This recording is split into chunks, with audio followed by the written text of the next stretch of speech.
अभी अपन तीसरा देखते हैं। ये सारी चीज़ें जब वो हो गई उसके बाद गोपियाँ कहती हैं अब हमारे कृष्ण के बारे में हमारा जो प्रेम है उसे समझिए। उद्धव जी आप समझिए कि हमारे कृष्ण हमारे लिए क्या हैं। हमारे हरी हारिल की लकड़ी, हारिल एक पक्षी होता है जो एक लकड़ी को जीवन पर्यंत अपने पास रखता है। वो उस लकड़ी को वो अपना सब कुछ मानता है और उस लकड़ी को वो जीवन में कभी भी नहीं छोड़ता है। तो वो उसी हारिल के पक्षी से अपने कृष्ण की तुलना कर रही हैं। कौन? गोपियाँ।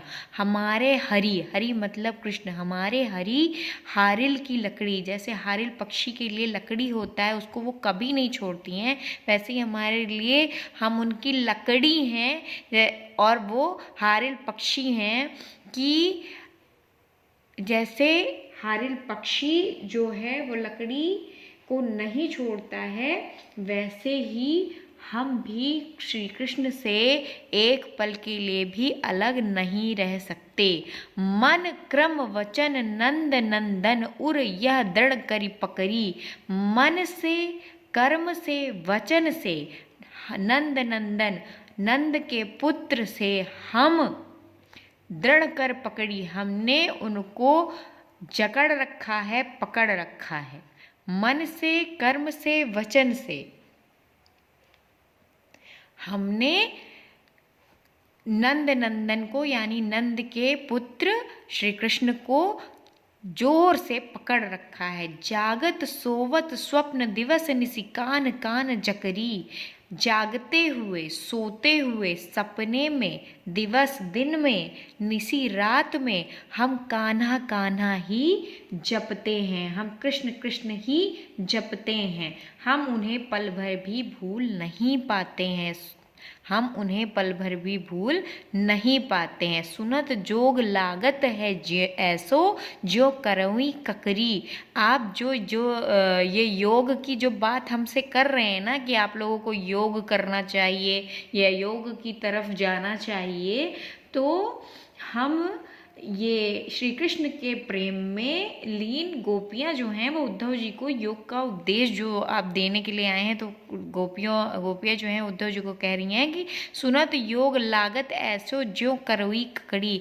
ये योग का जो आप उपदेश देने के लिए आए हैं ना, ये हमको कड़वी ककड़ी के समान लग रहा है। सूतो व्याधि हमको ले आए देख सुनी ना करी।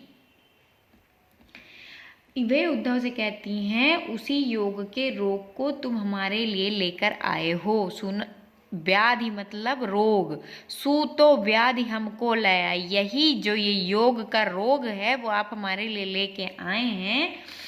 जो ये आप हमारे लिए लेकर आए हैं जिसे हमने ना कभी देखा है ना सुना है। देख सुनी ना करी, ना हमने कभी देखा है ना सुना है ना किया है।